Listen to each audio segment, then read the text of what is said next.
Hello. So this is our Mise-en-Scene video.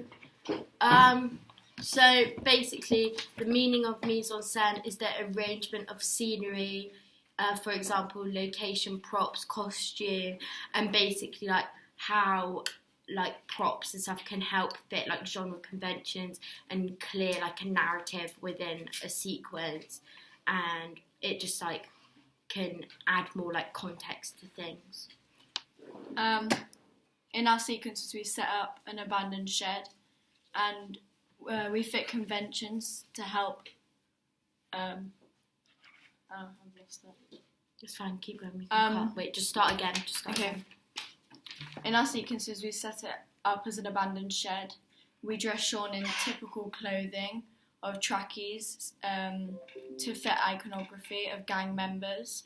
He had a burner phone. He used fake drugs and money to exaggerate the conventions.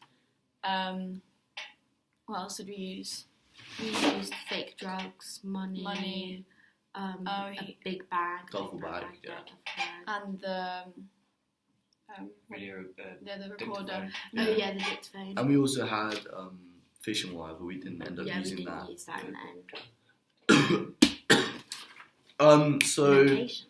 with our location, there was a few aspects on the day which changed it, as it started to heavily rain, which meant that we couldn't do a few scenes with the like fishing wire across the trees. But we think that this made the video look actually better in a way, as it would have broken it up and it would have lost suspense. We used this abandoned shed, which is very like rustic. It's got broken glass everywhere, so it obviously is a bit dangerous.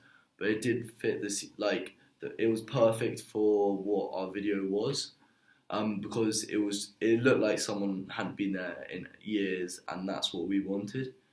And yeah, it was just perfect for our video. But then we had to like bear that in mind about the broken glass, and it was quite uneven, the ground.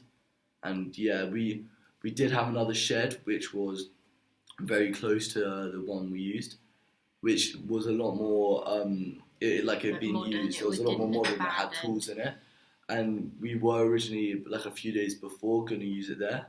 We changed our mind as we thought this would look. It just didn't fit the scene well enough, and we wanted that sort of like rustic, sort of abandoned building look. So yeah, to that's kind where of we fit went the with idea and like give a better understanding. So that's why we went with the shed.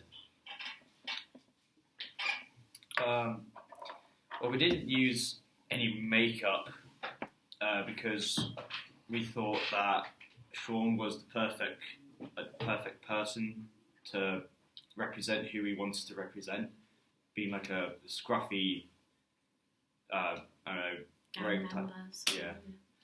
And so the only thing we managed to do was just scruff up his hair in like a tiny bit, and we put on clothes which also suited his role. Yeah. And it just didn't really like fit like a stereotypical like representation of someone in a gang, so we just didn't really need to use any makeup. And all the clothes we used, we borrowed from like friends and stuff.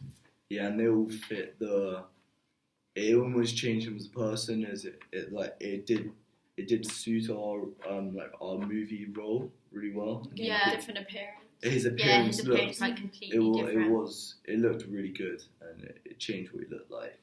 And yeah.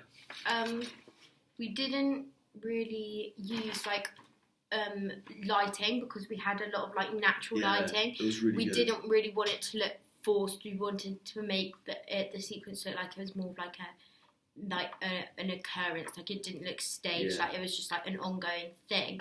So we didn't really need to use lighting. We could just like change the settings on the camera for that, because we had like natural daylight since it was in a shed and stuff. The daylight changed obviously as we went through the day filming, so the light will change slightly. Without actually look much more natural as he's progressing and going on. Yeah. It'll be a lot more realistic than a constant light, which might not have it might look good on the camera. It might have looked a bit but too good would, I though for reckon someone it would on the look ground. too staged. Yeah. And it just wouldn't, in a dark, gloomy forest with a mineral shed, it's not going to be super bright. So, Yeah. Yeah. Yeah, so that's basically it. Thanks for watching.